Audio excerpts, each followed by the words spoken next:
love Jeff, but sweet and hot. Whoop, Mr. Mosko, I'm a coffee spot.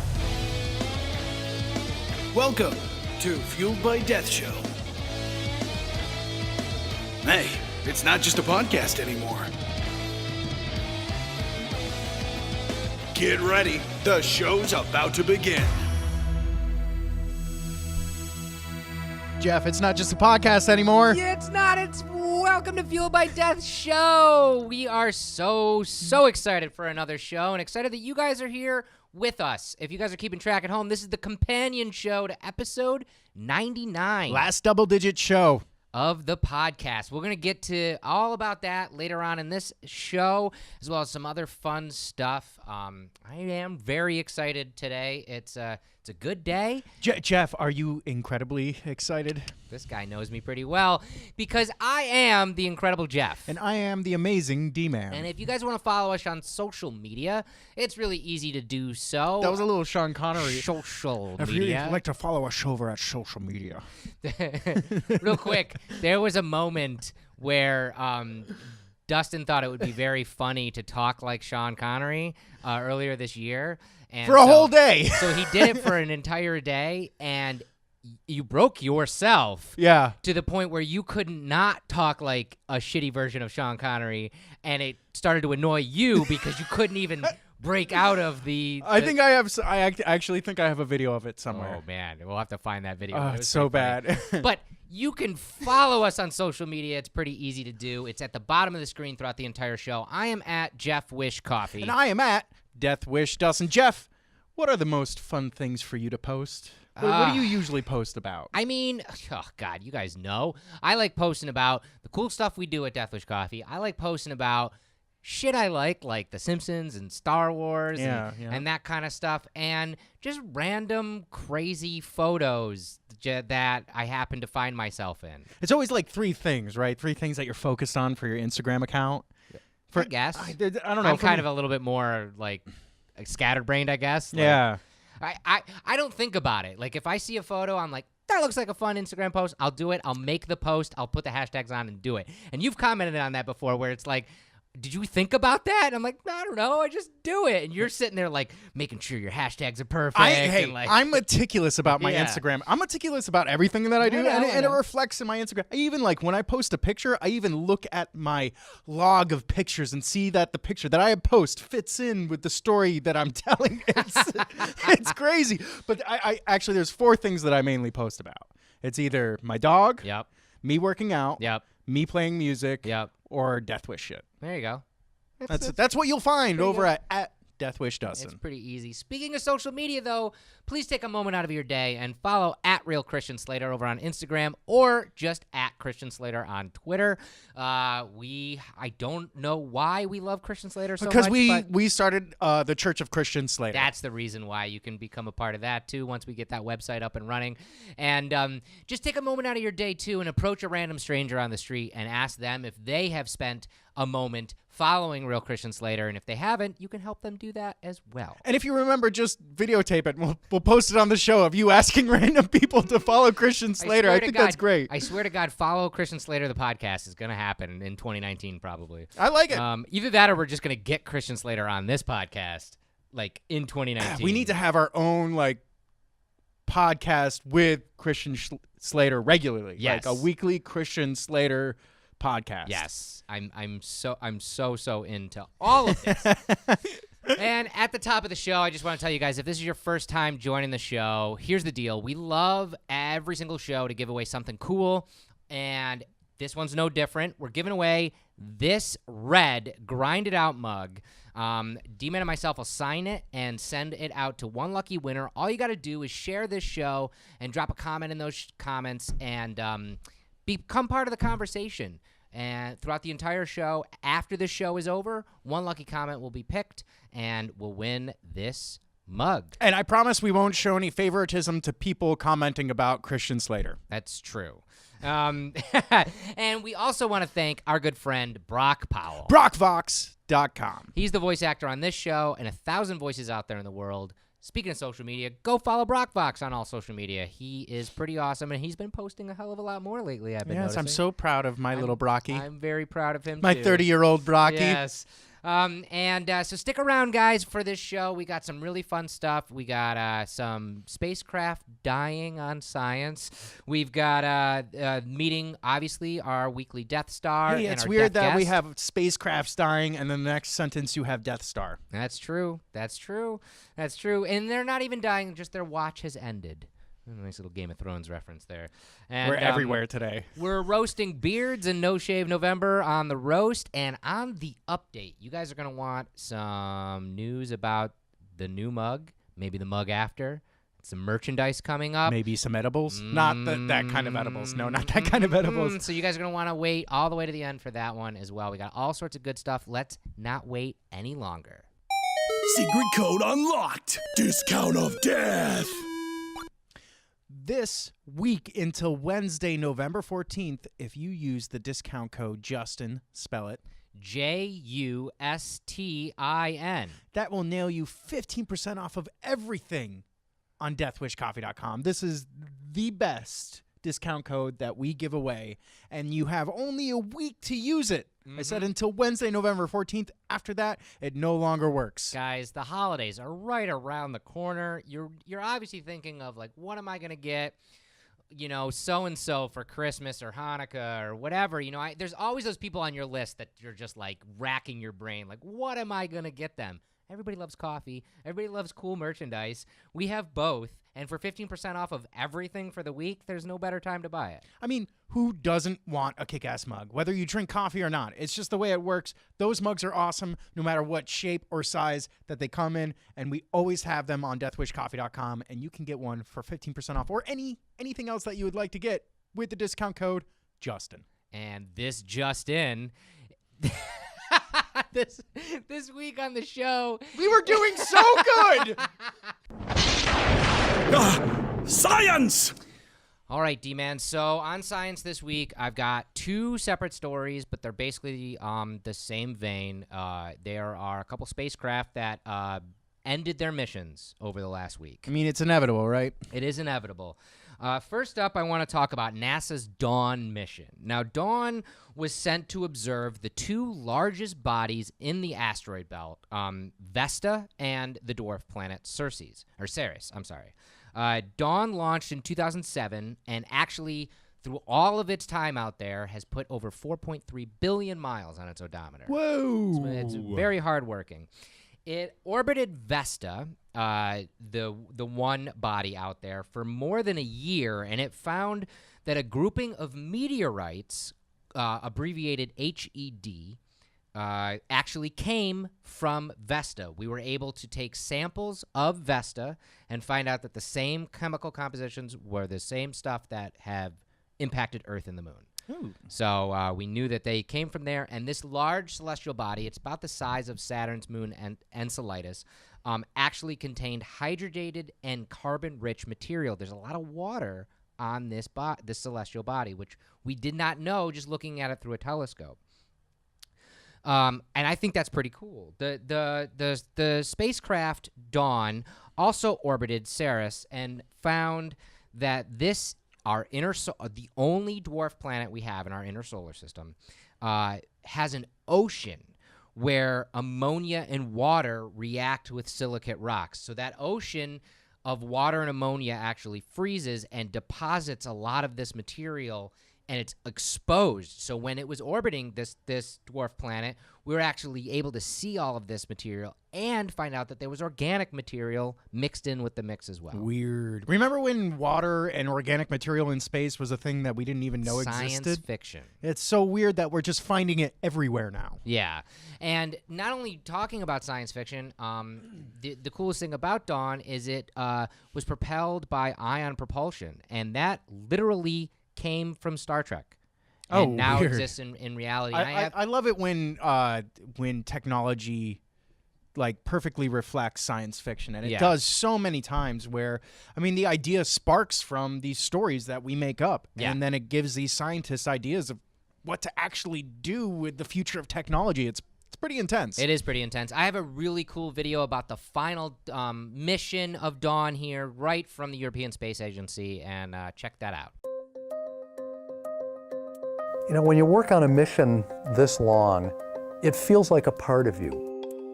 I've been a space enthusiast since I was 4 years old. Getting to work on a mission like this it's a dream come true. To me, Dawn is truly Earth's first interplanetary spaceship. No other spacecraft has gone to a distant body, gone into orbit around it, maneuvered there, then broken out of orbit, traveled elsewhere in the solar system to another alien world, and gone into orbit around it. And it does that with ion propulsion, which I first heard of in a Star Trek episode. We've turned ion propulsion from science fiction into science fact. The Dawn mission really is a journey back to the beginning of the solar system, and that's why we call it Dawn. We chose 2 time capsules from the beginning of the solar system, Vesta and Ceres, which are the most massive and largest bodies in the main asteroid belt. They both formed very early when the solar system was forming out of the protoplanetary disk, and yet they ended up in these 2 very different states. Vesta is a dry, rocky body that looks a lot like our moon, whereas Ceres had a lot of water, and it looks much more like the icy moons of the outer solar system. And it seems like what determined their eventual fate was the location where they started. And we now believe that Ceres formed much farther from the sun than it is now. When Dawn found the bright material on Ceres, what we saw was completely mind-blowing.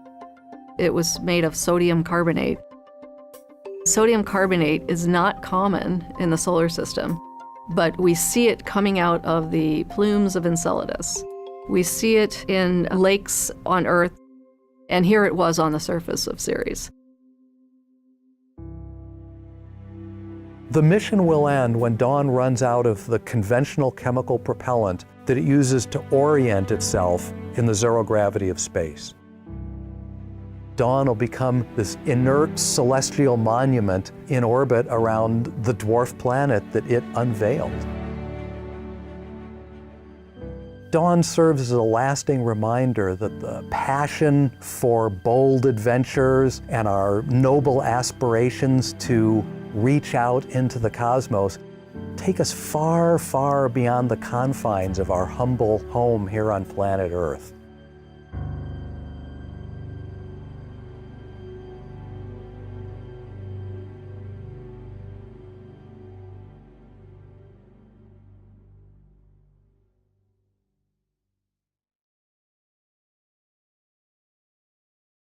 So super cool. Yeah.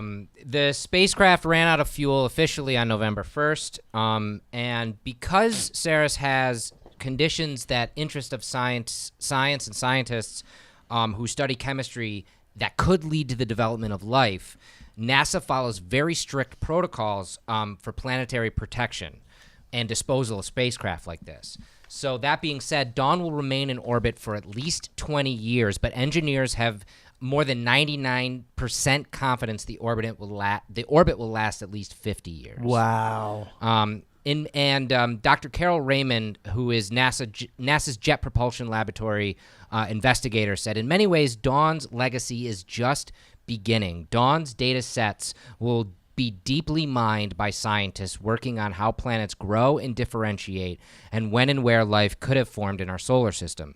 Ceres and Vesta are important to the study of distant planetary systems, too, as they provide a glimpse of the conditions that may exist around young stars. So we're getting a lot of data about the inception of the solar system, the inception of planets in the universe. It's very, very incredible. So, again, This spacecraft's mission has ended, but we have tons of data to go through for years and years to come. The same can be said about another spacecraft whose mission has ended, and that is NASA's Kepler telescope. We've talked about this a lot on this show, actually, and I have a bless you. Thank you. And I have a Kepler by the numbers graphic up here that just gives you a scope of all the things that Kepler did. In 2009, Kepler was launched to reveal that there was, and it worked tirelessly to reveal that there is statistically at least one planet around every star that you can see in the Milky Way. Wow. Like, statistically speaking. And that's pretty crazy. Kepler also found over 2,600 different worlds outside of our solar system, including Earth-like planets with the possibility of water in the fabled Goldilocks zone, and also super-Earths, which we've also talked about on this show a couple times. So it's found potential locations that we could actually... Insane amount of locations. And in fact, before we put Kepler in orbit, we never really understood the gravity, pun intended, of where planets exist in the universe and how many exist in the universe. And now, thanks to Kepler and other things that we have in place, like TESS and these things that are out there now continuing to work and scan the sky, the amount of planets that are out there, again, it's silly to think that we're alone in the universe. Yeah. And again, I have another amazing video from NASA that deals with the Kepler mission and really gives you a scope of what was achieved by this ingenuity of humankind. A telescope? For thousands of years, mankind has wondered, are there planets around other stars? Is there life out there? But we didn't know. We didn't know if there were any planets around the stars. 0 and liftoff of the Delta II rocket with Kepler on a search for planets in some way like our own. Before the launch of Kepler, most of the planets we knew about were really big planets like Jupiter. But Kepler was so sensitive that we started finding smaller and smaller planets. We discovered planets smaller than had ever been discovered before, and just many of them, indicating that the galaxy's full of planets. Crazy worlds that we didn't predict, things that we hadn't imagined. We find planets orbiting so close to their parent star that the star-facing side has temperatures in excess of that required to melt iron.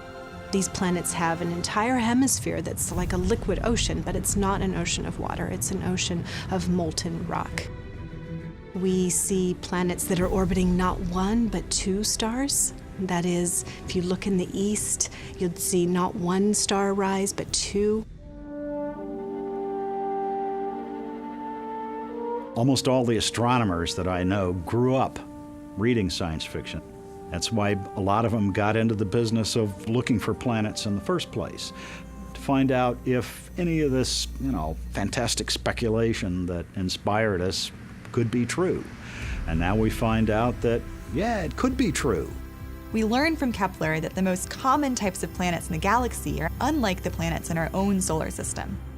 These worlds are intermediate in size between the Earth and Neptune, but we're not exactly sure what they're made out of. What are the things that we know now that we didn't know then? I mean, things like planets are ubiquitous. Planets are diverse. The stars that we find planets around are diverse. The systems that planets live in vary widely. It was breathtaking to see all of the planets come rolling in from this exquisite data over the years that we were collecting data with Kepler. In the end, we found dozens of small, potentially rocky worlds orbiting in the Goldilocks zone of their stars, that distance at which you can have liquid water pooling on the surface of the planet, capable of supporting life as we know it. The science value of the collected data spans almost every field of astronomy and planetary science. It revolutionized not just exoplanets, not just stars, but a large number of the scientific fields of astronomy today. There's one summer I worked at an observatory, and I would go outside at night and look up at the stars and just be blown away at how vast space was. And it actually felt a little lonely. And when I go out and look at the night sky now, rather than being awestruck by the vastness, I'm awestruck by the possibility. There aren't that many opportunities in life where you get to participate in a project as important as Kepler is, that answers such a fundamental question that we've been asking ourselves for so long. Now we know when we look up into the night sky that every star we see has on average at least one planet, and that many of those planets are similar in size to the Earth and a chance for life as we know it elsewhere. Searching for life elsewhere is one of the key themes that drive our science portfolio. And at the center of that is Kepler.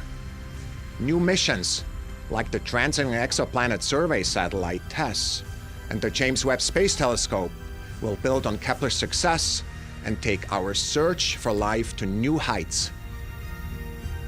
It has been extremely gratifying to see the data come back from the mission and show what we wanted to know, give us the answer. Many stars have planets. A lot of these planets are Earth-sized. That's Kepler's legacy, this new knowledge that we have about planets around other stars.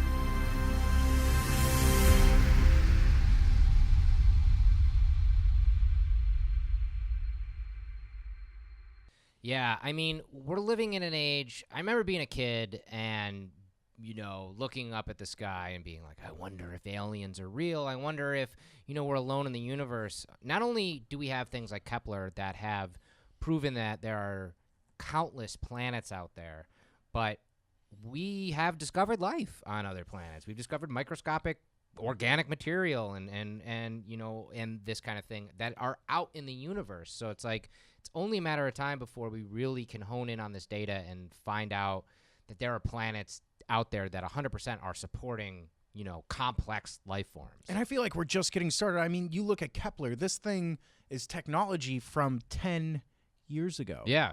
Can you imagine the amount of technology, knowledge that we've gained from 10 years ago into now, and what things we're shooting out into space now, what kind of information we'll be gathering from that 10 years from now. Yeah, it's crazy. And like you said, not only was the mission of Kepler put out there, years ago, it prolonged its life. And we talked about this on this show when it became its second part of the mission, K2. Basically, what happened was in 2012, Kepler completed its primary mission. And then 2 of its gyroscopes failed. And because it had done so well, scientists really wanted to continue the spacecraft and continue it trying to find data.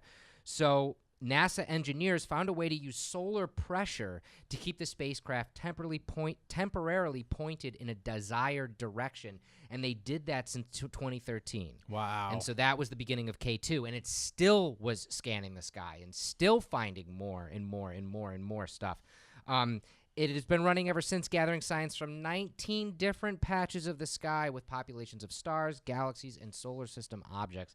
The mountain of data from Kepler, it will not only be poured over by scientists for many years to come, it is going to affect the entirety of the next generation of science, of astronomy, of space exploration. Well, it's just a starting point. Now we know where to start looking, and now we can actually dig in and look deeply. We can actually take a closer and more focused look at these planets that we think could possibly be habitable or could harbor life. Yeah. It's pretty nuts. It is pretty nuts. It's pretty cool. It's a cool time to love space and space exploration. That's why we love talking about it on the show when we can, and we like that we're getting a great feedback from you guys, like when we're talking about it too, because it makes us feel good about it. Because I've been nerding out about this stuff my entire life, and there was a long period of time where nobody cared. Yeah. I was saying this the other day, like even 5 years ago, you'd be hard-pressed to go on just a normal street in a city in America and find someone repping NASA. And now, from celebrities to normal people, in everyday life, you see people wearing a NASA shirt or a NASA hat or something like that. And I think a lot of that is because of podcasting. I think so, too. Because guys like Neil deGrasse Tyson or Michio Kaku can be out in the open and have 3-hour-long conversations about these awesome things, and everybody's tuning into, like, the Joe Rogan podcast to hear every single word that these guys are pouring over. It's amazing. It's an amazing time. It really is. So, we're going to keep following the stuff, and I just wanted to talk about both of these because even though both these spacecraft, their mission is over, it's not the end of what they were able to achieve. We're going to be dealing with Dawn and Kepler and the data that we got from both of them for years and years to come. Good. It is a fully operational Death Star of the week. It's that time again. One more time. If you are not a fan or a friend of the official Death Wish Coffee Company community page over on Facebook, get on it because you'll get to meet pretty much everybody we feature on the Death Star of the Week. This week is no different. You guys are going to meet Jocelyn LaMadrid if you've never met her. And just so you know, we recorded this right before Halloween, so she is super extra festive in this. So mugs up this week for this week's Death Star, Jocelyn LaMadrid. Here you go. Let's start at the beginning like we normally start. First of all, I want to say I love your festive spirit. We're recording this right before Halloween, so it's you look great, by the way, so that's awesome. Thanks. And we have another trunk or treat tonight. Oh, nice. Very, very cool. And I just want to start at the beginning. I love knowing about how the community at large learned about Death Wish Coffee. So what was the first time you heard about the company or tried the coffee? Like, do you remember? I do, actually. One of my girlfriends from grade school in South Dakota, Erin Hotvit was her name growing up, but she's married to Johnny Duke Sizemore. Oh. And so he kept suggesting to try it and all of his things. So I was going in for surgery, and I'm like, now is the perfect time to try it because I'm going to be at home for a while in case it's crazy. And I tried it, and I've never drank anything since. Oh, wow. Were you a big coffee drinker before drinking Death Wish? I was a huge coffee drinker, but I would drink shit coffee. Now looking back, that's what it was. Like, and I would spend so much money. I would go to Starbucks and I would get like a crazy drink and I'd spend like $10-12 on a coffee at a time because I had so many shots of espresso in it. Yeah. And so anyways, I tried this one and it was amazing. That's awesome. That's awesome to hear. And so I got to ask then, after now drinking Death Wish for a while, how much coffee do you drink a day? You know, I don't drink as much as I used to. I do like 1 Chemex a day, like run it through once. Sometimes I have to drink more than that, but I don't drink nearly as much coffee as I did before. That's good. That's good. What's your go-to brewing method? Chemex, 100%. I won't drink anything but that unless I'm away, and then I drink the AeroPress. Oh, wow. I would have never have known. Huh? I was going to say, I love the AeroPress for on the go. Oh, I love it too. Like I travel all the time with it. And it's crazy that if I just make sure that I have that brewing method, and everyone in the community are the ones that, you know, you try different stuff. And now I'm like a snob. It gets you that way, especially with Chemex because it's such a better cup of coffee. And I was a hater beforehand too. I was like, I don't need a chemistry set for my coffee. I just need a brew button and that'd be fine. But you really can't tell the difference when you drink a cup. Oh, it's a huge difference. Yeah. In fact, when I go and stay with my mom, I'm like, I brought my Chemex, Mom. She's like, I don't understand. That's awesome. So. And then my dad's like, I understand. Yeah, of course. So the other side of it, I always got to ask, you're loving the coffee, you're enjoying the coffee. Do you collect the mugs at all? Oh, of course I collect the mugs. I've got so many of the mugs. In fact, I don't think that I've missed one. I don't think that I've missed one since I've started drinking it. And I've even collected other mugs. Like I've got a glass one that Jason Heath made. Awesome. That's awesome. And it's one of my favorite go-to mugs. What was your first mug? I love the mugs. What was your first mug that you got from Death Wish? Do you remember? You know, it was the Cupid one. And yeah, the Cupid one. Oh, that's awesome. And then the other side of it is, do you have a favorite mug? And it doesn't have to be a Death Wish mug, but do you have a favorite mug that you use all the time? I do have a favorite. I like the White Christmas one. Yes. That's one of my favorite ones. And the detail in it is amazing, and it holds enough coffee for me to just snuggle on the couch and not have to get up. Yeah, I really enjoy that mug. In fact, I'm always sad about that mug. When I got that mug way before I started working for the company, and I gave it to my sister-in-law as a Christmas present, and I still see it every time when I go over there, and I'm like, oh, I wish I didn't give that away. I I'm glad know. she's got it. I'm glad she's got it. I know. And you know what? I've gotten my parents into collecting the mugs and my brother into collecting the mugs. My brother loves the mugs. Oh, that's awesome. Well, we love making the mugs. We had no idea starting out with this company that they were going to be such a collector's item and that they were going to be such a cool thing to do. We're working actually right now as we speak, we're working on ideas for 2019, and there's some fun ones floating around. So I hope there's a girl one finally. I think there might be. Yeah, so there's going to be some fun stuff. But I definitely, I love the mug lifers. I love all of you guys collecting the mugs and in the community. It's so much fun. I love being able to see this community and not only people who are collecting the mugs, but you guys are all posting about them and like bringing them all over the place. It's so much fun. And then the final thing. So awesome. It is. The final thing that I always get to, and I love asking this question from the community at large. You've seen the company now since you started drinking the coffee. You've seen what we've done. You've seen the mugs we produced, the merchandise we've produced.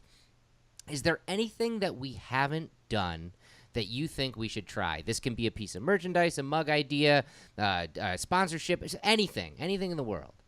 Well, let me tell you, Jeff, I am glad you asked me that question. Okay. So Jamie Robinson has actually made me a couple swim shirts because I got into open water swimming when I moved out here. A wetsuit would be amazing. You guys have done the bike jerseys. You guys have done hockey jerseys, but to get like a wetsuit or a swim shirt would be amazing. Oh, that's such a cool idea, and I've never heard anybody say that before. And it's funny that you even say that because I actually just started talking to a world-renowned surfer recently, just randomly, who found us because he liked the coffee, and that my brain's just clicking. Like, wouldn't that be great to like be able to brand like swimwear, you know, for like oh my gosh, it would be awesome. Yeah, that's really, really cool. Okay, and I gotta finally though, I gotta ask, because I'm not even sure. What do you mean by open water swimming? What does that entail? So I just recently moved to the Pacific Northwest. I swear, dog. I swear. Stop it. He wants to be on the show too. I just recently moved to the Pacific Northwest, and so the Puget Sound around here, I started open water swimming, and it's so much fun. So there's a swim that I actually want to do next summer. It's swimming the Strait of Juan de Fuca, which is you start in Washington, and then you swim across the strait to Canada. What? That's crazy. So you just get to swim in the Sound. It's pretty awesome. Like, it's the most amazing thing ever because there's so much stuff around you. I'm sure anyone on the coast that likes to swim is all about it. But up here, for some reason, it just seems a little bit cleaner because it's colder. Yeah.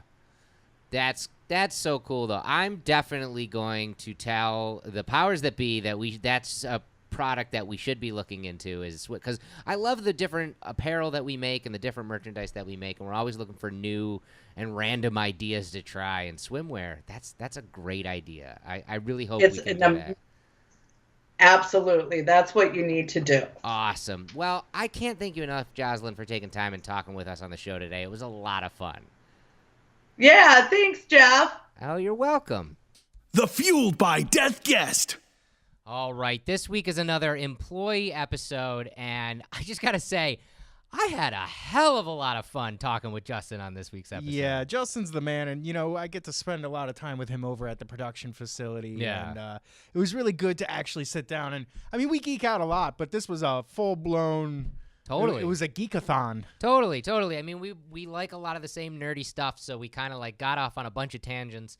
But we also talk about working at Death Wish Coffee, which is why we feature employees on the show all the time, because everybody comes from a different background, and it seems like everybody's doing things at this job that they never thought they'd ever do. And Justin's no different. He is now our safety officer, ensuring that the warehouse, the office, and everything is up to code and safe as it should be. And like I said, he never. It's nothing he was ever trained to do. You know, like he's getting his training on the job. Now he's of course, no, he's getting his training on the job, and he's not trained at all, but he's keeping us safe. He's absolutely crushing it, and it's really interesting to talk to him about all of that kind of stuff. And that whole podcast episode is going to come out tomorrow, episode 99. But I have a sneak peek with our conversation with Justin for you guys right here. You've seen kind of the company grow and change to the way it has. This might be a little bit of a tough question, but where do you see us in 5 years? Where do you see this company going? Do you see us continually growing? Do you see any road bumps? Do you see us, I don't know, going public? What do you see about this? Do you think where do you think this company is going to be in 5 years? We must be getting close to that time. Anyway, you gonna turn into a pumpkin? No, It just becomes unsafe. Immediately unsafe. Yeah. I mean, it'd be awesome if I could turn into like a werewolf or something. But, anyway. Oh my God, it's that. Oh man, that's hard to say. We are growing very fast. Yeah. Do you think we're growing too fast? No. Okay. I tell you the truth. Sometimes I feel like we can take it up a notch. I love that. I love that. It scares the absolute fuck out of me when you say that, but I love that. Truthfully. I like that. And the reason why I say this, so I mean, I'm pretty sure fans know that we had a Super Bowl commercial. What was that, about 3 years ago? 16. Something like that? Yeah. I don't remember. Yeah. Something like that. Sure. So we did have a Super Bowl commercial. Super Bowl 50. So, thing is, we haven't had a commercial since. Right. You know, and our customer base still is in that, I would say, like 30 plus range. You know, in terms of like you're audience. talking about our demographic. Yeah, Yep. you know, yeah, like our demographic is 30 about range. 28 to 39. And like with it being 2018 and like there's like so many things out here right now, I feel like we can literally go anywhere with what we have as coffee. We're supposedly the strongest coffee in the world. It's a right? galaxy, Why would you yo. even say supposedly? I don't, because The I haven't tasted galaxy, everything, yo. so I don't know. I'm a person that likes to keep it. I like the caution. Okay. Yeah, so Safety. I don't know. I don't know. You know, so Playing the safe answer. I get it. But I get it. you know, but our coffee is very good. You Yeah. know, so So you and think we can burst into that younger demographic? Yes. I smell a roast. All right, D-Man. Before we get into the roast this week, I got to say one final time, if you guys have not shared this episode and left a comment in those comments, do so now, because one lucky comment at the end of the show will win this Grinded Out mug from this year. It's the nice red one. D-Man and myself will sign it, send it right out to that lucky winner, and we'll announce it at the end of the show. But this week, I wanted to roast something that just started, which is No Shave November. Now, I'm not roasting No Shave November. I want to roast beards in general, but I did do a little digging on No Shave November, and I found out that last year, this little internet holiday, let's call it, actually legitimized itself and partnered up with the American Cancer Society. So their idea is that at the beginning of the month, you shave, and then you don't shave for the entire month, and whatever money you would normally spend on your shaving products, you donate that to cancer.org, which is the American Cancer Society. And while Demon and myself are not going to be shaving, because we don't usually shave, we are going to donate. We're going to donate $20 a piece on, which is basically what we would spend on a shaving for a month. It's actually a little bit more because we don't really use that many products. I guess you could take up the portion of the money that I spend on the razor that I buy Right. once every There's year. 6 months, yeah. Yeah. So we're each gonna donate $20 a piece, so $40 from Fueled by Deathcast at the end of the month, and we encourage everybody to go on over to cancer.org and donate this month as well, because it's a great cause. But speaking of beards, I wanted to roast beards because beards are weird.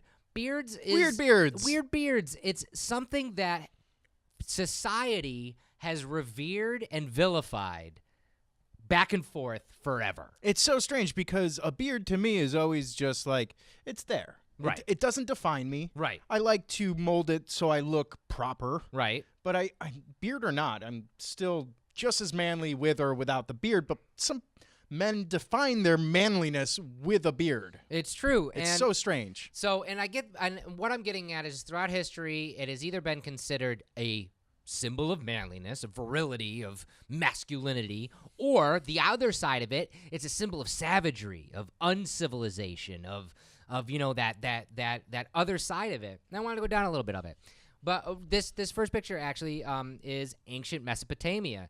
They devoted great care to their beards in ancient Mesopotamia, oils and elaborate ringlets in their beards, and like it was like this whole thing of fashion, not even fashion, just status, of having that kind of thing, which I thought was cool. Go over to ancient Egypt. Not only did some of the higher class have beards in ancient Egypt, but I'm sure you've seen all of the sarcophagi and all that kind of stuff. That metal beard, that was a thing that they wore. They would tie it up into their hair. Whoa. So like that metal beard would sit on the bottom of their chin, and both kings and queens would wear that, but then it would almost like have like a strap that would go up around their ear and like tie. Wait, did they put beards in it? No, actually, a lot of them were clean shaven because they were so young. A lot of the kings and queens, and so to still have that status symbol, they had the golden beard almost, or the gilded beard, which was kind of weird. That's weird. Weird beard. Weird beard. In ancient India, long beards were considered a symbol of dignity and wisdom, like always in their depictions, of their deities, and beards are very another thing in religion, where one hand of religion is like beards are awesome, and the other hand is like no beards in our religion kind of thing. It's this dichotomy, this weird dichotomy of just facial hair. It's weird. I think it really just boils down to beards make your face look big, and big faces get more authority. It's true. It's true. Also, another ancient time, obviously I gotta bring up ancient Greece, because it was a symbol of virility, and it was also completely centered around their religion. This is a sculpture of the god Zeus. Also, think of Spartans. Think of, the ancient Greek men. They all had, these big beards. That was their culture. But in the time of Alexander the Great, shaving the beard became the custom, and only philosophers as a profession retained having beards. The reason being, Alexander believed that if his soldiers had beards, it was a way that the enemies could grab hold of them in battle. That's good thinking. So he decided that all of his soldiers would be clean-shaven to not give them that leg up. Well, he must have seen soldiers who died in that fashion and decided, hey, that's just one more way we can be killed, and I'm not willing to settle for that. It's I true. like that thinking. I do too. Also, it came back, though. Think of the Middle Ages in Europe with the Knights Templar and knights. When you were a knight in the Middle Ages, a beard was a sign of masculinity, of badassery, I guess, virility, honor.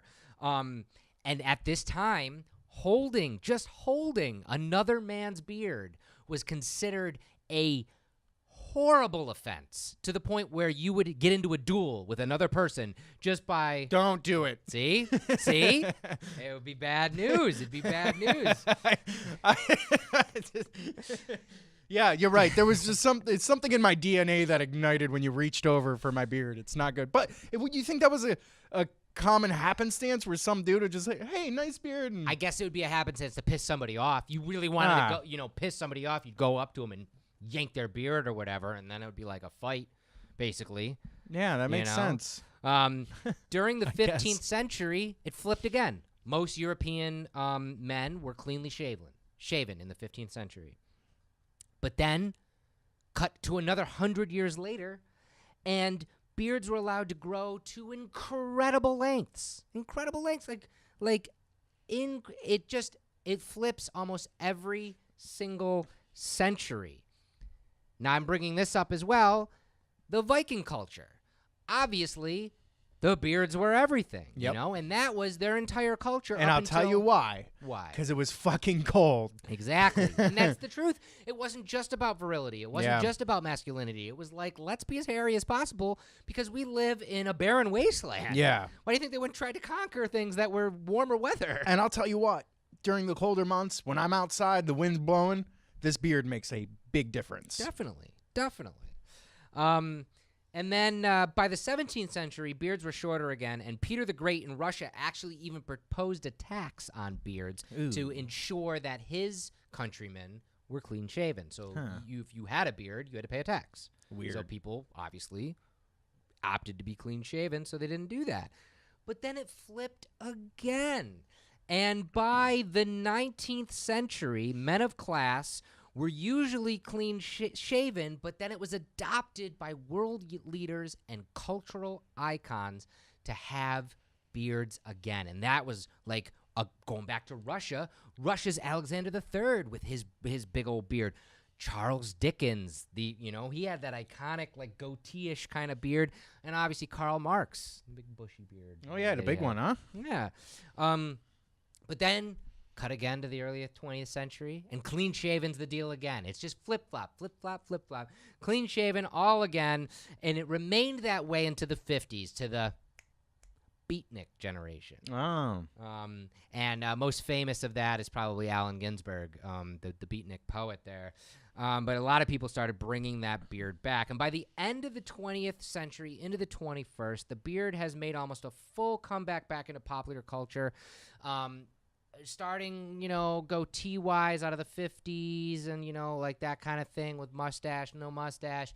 And now it's really getting back into almost the full beard look is a thing again. I Well, mean, like even with like Income the Hipster. thing. Yeah. I do have a couple examples. This is a brand new show that's about to hit called Nightfall. That is Mark Hamill there, sporting an incredible beard. Wow. I think I also have, Father Zach Wilde making beards look incredibly great beard. freaking cool He's got a great on beard. stage.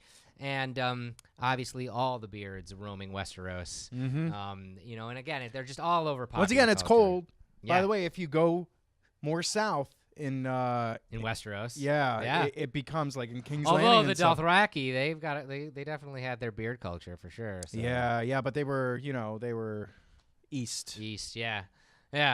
But it's pretty interesting. I looked this up too. The world record beard was held by this guy in 1927. Hans Langseth. When he died, it was 5.33 meters. Wow. Which is pretty long for a frickin' beard. And nobody's beaten gross. that yet. So somebody out there's got to beat that world record. If you do, you're gross. That's true. Like really gross. If you do, that is kind of gross. I also found out that the World Beard and Mustache Championships are held every year. This year, May 17th through the 19th in Belgium. Those guys get wild. Yeah, like this guy. That was a guy. Yeah, I remember that guy. I've got a couple other ones. This guy made a windmill and a bicycle out of his beard, which is just crazy, right? You mispronounced gross. Gross. Let's see what else I got. Oh, here's I hate that guy. Yeah, I don't know me who too. he is. I hate him. Like, come on. Like, I'm all for like having like a big beard, but like this gets just crazy. It's when you take silly things way too seriously. Let's see if I can piss D-Man off a little bit more. Yeah, that's just wrong. This is a thing now in 2018. It's very. Is that cocaine, thing. Jeffrey? No, it's just glitter. It would be better if it was cocaine. It's glitter? Glitter, yeah. Oh. Yeah. Why? Yeah. Why? I mean, I'm all for letting your freak flag fly, but yeah, I don't get it. I just don't get it, guys. I don't even want to punch this guy in the face for fear of getting glitter on my fist. I don't get it. There's a guy out there who's making a living with his beard. His name, funnily enough, is Mr. Incredibeard. And you've probably seen this meme going around. That's real. That he really fashioned his beard into a bowl and is eating. It's also super gross. Super gross. But I have some other photos of him doing things with his beard, like being able to put solo cups in there so he can play beer pong off his beard, apparently. I hate this guy so much. Here's one that'll make you hate him more. God damn it. Let's see. What else I got to piss you off? How about that one? You'd look good like that, D-Man. No. No. And finally, this one, which is just giving me nightmares all over the place. That one's kind of funny. I like that. Of course, D-Man likes the nightmare I don't know why I like that one. But yeah, it's so weird that, like... Weird beard. Weird beard. It's just weird that something like a beard has flip-flopped consistently through history. You know, like...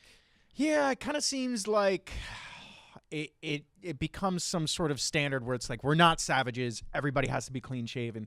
And then a few people who are intelligent and successful who say, I don't care what other people are doing, I'm going to let my facial hair grow. And then everybody goes, look at that smart guy grow a beard. I'm going to grow a beard too. And you nailed it. The one true factor throughout all of history that seems to continually follow the beard, especially the long beard, is being a parallel with intelligence, either the philosopher or the scientist or the theologian. You know, the guy, the old grizzled guy with the white beard, you kind of like give him a little bit of a pass and go, oh, he probably knows what the hell he's talking about. Yeah, I think it's... Which is weird, right? I think it shows somebody's, I don't know, what their obligations are. If it's somebody who like needs to be clean shaven and is tied up in the vanity of showing their face bare, compared to somebody who doesn't really give a fuck about what anybody thinks and just lets their facial hair grow, whether or not somebody cares about it or not. Like, look, I don't have time to shave. I got to think. I got to figure shit out. It's true. I don't have to worry. I don't want to worry about this shit. And then there's a handful of people that go, look at that smart guy. Yeah. And they just copy him. And that's the other thing, like with hair in general, like the people who are, you know, some of the smartest of our generation and generations past, they always had wily hair and crazy beards because, like you said, like they don't have time to worry about it. They're worrying about, you know, figuring out scientific shit that none of us can figure out. Yeah, I remember even when I had long hair, it was like, I don't want to worry about this anymore. Right. I don't want to care about doing my hair up every day. Ugh. And that changed almost because of what Alexander the Great was doing. Yeah. When I started doing jiu-jitsu, my hair started getting pulled out of my head. People So were you're like, using it nope. to pin my head down. Yep. I remember one time I tried to like sit up and roll this guy, and my hair was pinned to the mats. And I was like, no, we're done. Nope. We're done with long hair. Done here. And that's the last time I had long hair. So right now, beards are back in style as of 2018. I mean, it seems to be a very socially accepted thing. There are world leaders. There are pop cultural icons. You know, when's the last time we had a president with a beard? It's been a long time, hasn't it? Good question. It's been a long time. Good question. Woodrow Wilson, maybe? Wow, that's reaching pretty far back. Yeah, but that's a good question. But there are a lot of world leaders out there that do have beards. Absolutely. But you're right, from a presidential standpoint. And you know what? Before Abraham Lincoln, it was considered not a good thing to be the president of this country and have a beard. Abraham Lincoln was the first one to be like, screw you guys, I'm keeping my beard. Yeah, he didn't care. Yeah. He didn't care. And I don't know if you've ever seen pictures of Abraham Lincoln without his beard. It's like, dude, grow the beard. Yeah, and I think it probably what did he have? He had like pox or something. He had like pot marks and stuff. Yeah, but, so the beard helped with that. Yeah, for sure. But yeah, so I mean, we're in a beard resurgence, and who knows? Maybe in our lifetime we'll see it kind of dip back down again and go up. And it just bugs me when pop culture is like beard, no beard, and it's like, who cares? Just do whatever the fuck you want. Yeah. Don't get wrapped up in what everybody else thinks is a cool idea. You know who's never gotten wrapped up in that? Santa Claus. You're right. Santa Claus has always been like, I don't care what the world thinks. I'm fucking Santa Claus. He's fucking fake. For the kids.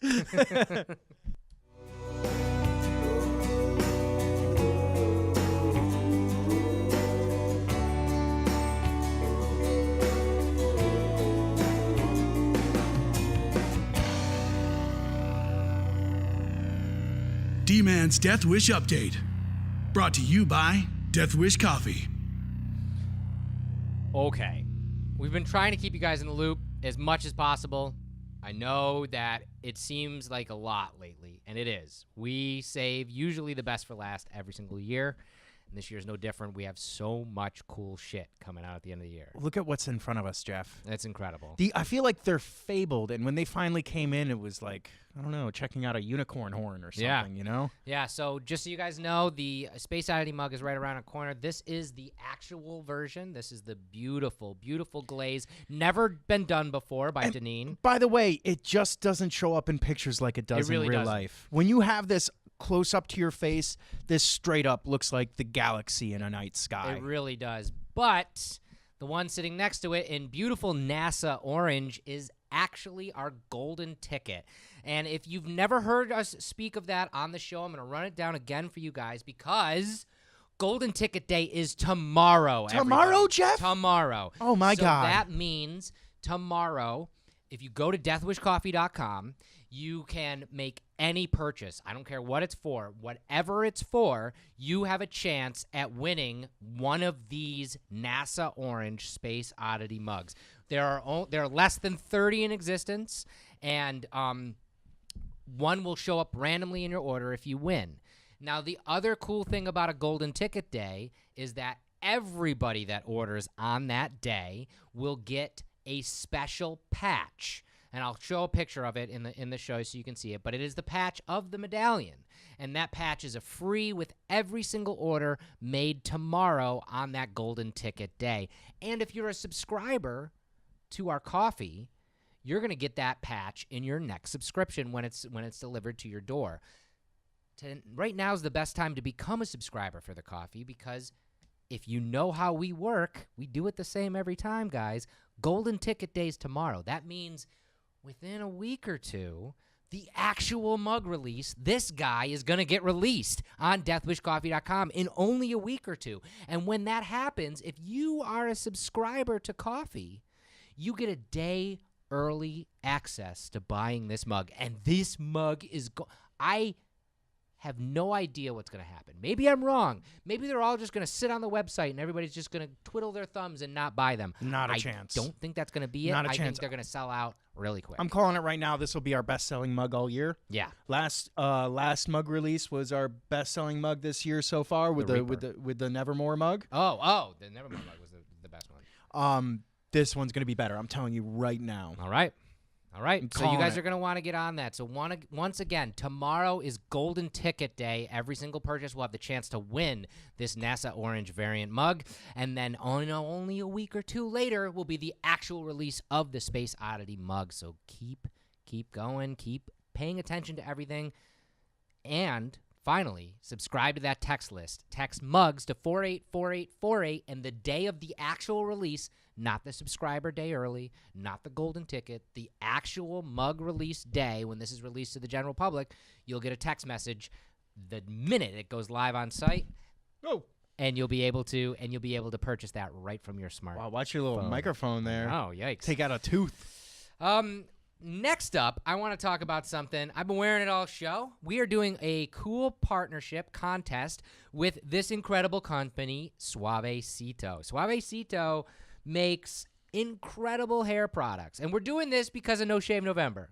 We thought, what better time to do it? Because they make hair products, beard products, all sorts of stuff. And you guys have a chance to go on over to deathwishcoffee.com/contest right now for the entire month of November and enter.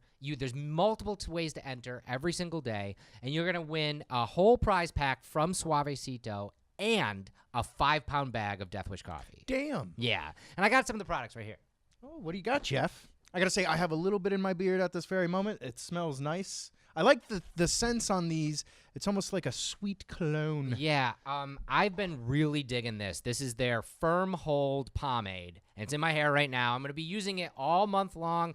I'm going to get a haircut. I'm going to, do a little bit better hair care with Suavecito stuff and see how much I like it. But this stuff I really have been liking, and I've been trying different types.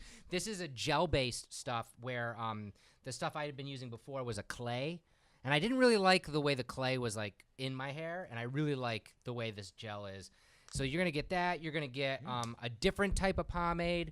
You're gonna get these two beard. There's a beard conditioner and a beard wash. I haven't tried these yet. They smell good. This smells really like mentholated, so it'll give you a nice cool feeling on your face. Smooth and softens the beard and skin. I'm definitely gonna be trying these, and I'll give you guys a little bit of an update in the show is coming up. It's got tea tree oil in it.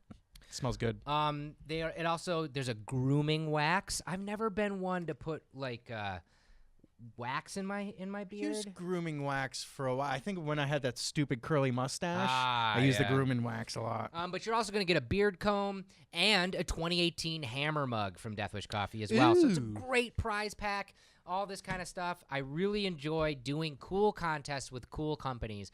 And Suavecito is so cool. They make really, really awesome products for people. And if you haven't noticed, their logo is very on point with our logo. Mm-hmm. I love that little Scully guy. Anybody who uses this Scully guy is good. Unless you're a coffee company, then go suck an egg, you son of a bitch. So go on over to deathwishcoffee.com/contests all month long, and you have a chance to win that from Suavecito. Let's see. What else is coming up? Ooh, I know. Something delicious. I can't believe this is happening. The chocolate that we are going to be releasing this year is next level. I think we've talked about this a lot, but Ethereal Chocolate devised a dark chocolate that perfectly matches the flavor profile of our coffee with cacao nibs in there. So the crunch is on point. These are awesome. I'm going to say again, when this goes on sale, which is going on sale next week, everybody. Yeah, it's that quick. It's going to go quick. And when you get your chocolate, just be careful because one full bar of this is going to keep you up all night long, especially if you eat it late at night. Yeah, so just be careful because it's so easy to smash a whole bar of it. It's so good. It's so good. They matched bean to bar. They matched the coffee and the chocolate together, so it is the best of both worlds. I can't wait for you guys to all get it.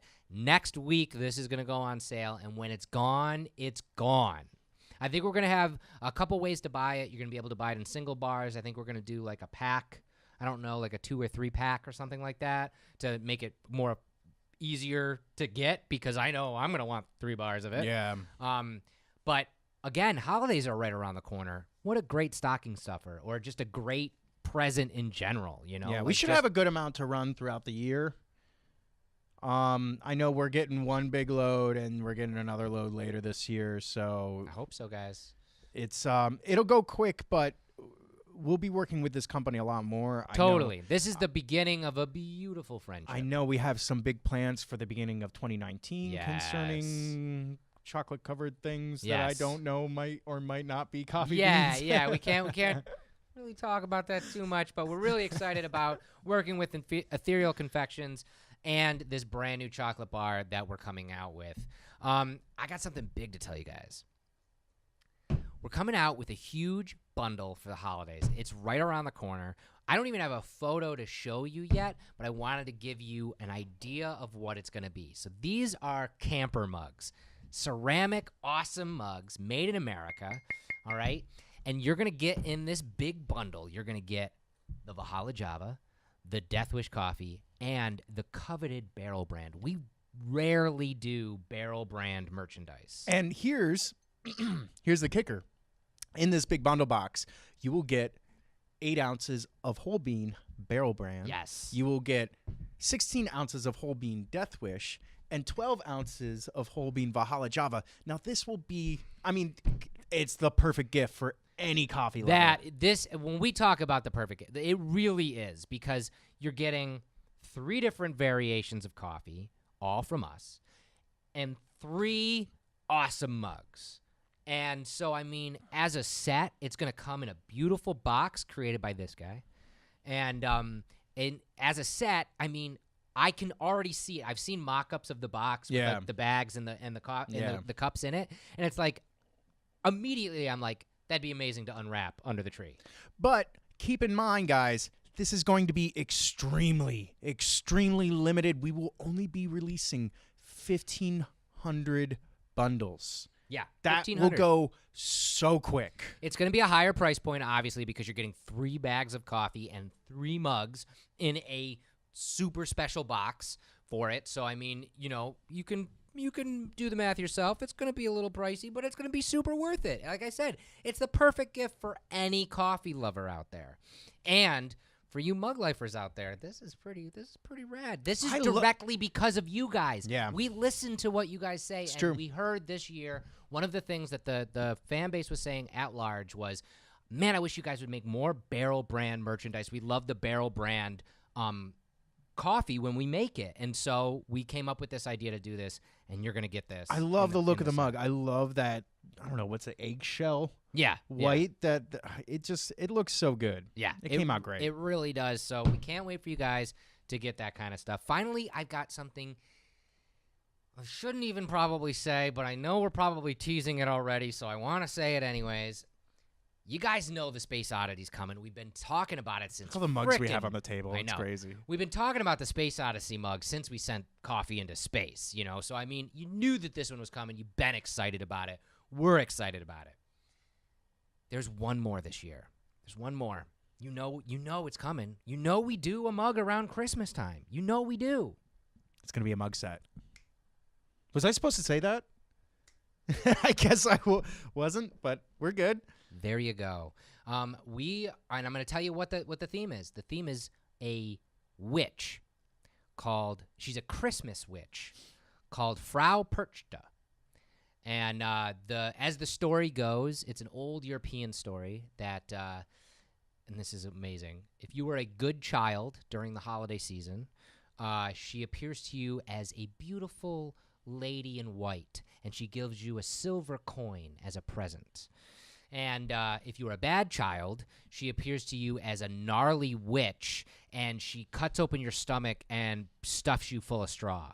Wow. And that's what they used to tell their children back then. That's pretty fucking severe. It's like, oh my God, I better be good, or this witch is, it's not like, oh, I'm going to get coal in my stocking. It's like, I'm going to die. Yeah, you're going to die and get stuffed. So we're really excited about that. That's going to be the final mug release of the year. You guys are going to get that. Obviously, more details as we get closer. But like I said, it's the end of the year, so things are just going to keep hitting. Like this mug is right on the release of the Nevermore mug, right on the release of the Space Odyssey mug is going to be this. And this mug set. We got those 2019 mugs around the corner. Oh, yeah, and that's coming up, too. And it'll be so cool. We've got some great designs for both the Death Wish and Valhalla Java mugs for 2019. I've been looking at them. It's going to be killer. It's going to be so killer. Exciting, guys. Keep tuning into the show. Keep signing up for that newsletter. Go to the text message. Get all the things, because we have so many cool things happening throughout the end of the year. We're so excited. And I'm just going to leave it there for now. That's it. We told you too much already. And that's the show, guys. Thank you so much for watching the show, for sharing the show, for liking the show, for commenting on the show. One lucky winner, as soon as we sign off, will be winning this mug right here. It's the Grinded Out mug from earlier this year. Finally, make sure you go on over and check out the podcast that comes out everywhere tomorrow. That is featuring our very own Justin Bailey, and we have a lot of fun on that episode, so you're going to want to tune into that. One final time, please follow Dustin and myself on social media. It's super easy. I am at Jeff Wish Coffee. And I am at Death Wish Dustin. And next week's show is going to be special. We're going to switch up everything. There's going to be all sorts of new things happening during next week's show, because next week's show is going to be the companion to the 100th episode of the podcast. Wow, 100, Jeff. Did you think we'd ever get this far? I'm so happy we did, or I'd be out of a job. But I'm so happy that we made it to this milestone, and we're going to celebrate in the best way possible with all of you next Wednesday at the same time, same bat channel. And thank you guys so much for digging what we do, and we'll be back next week. Cheers!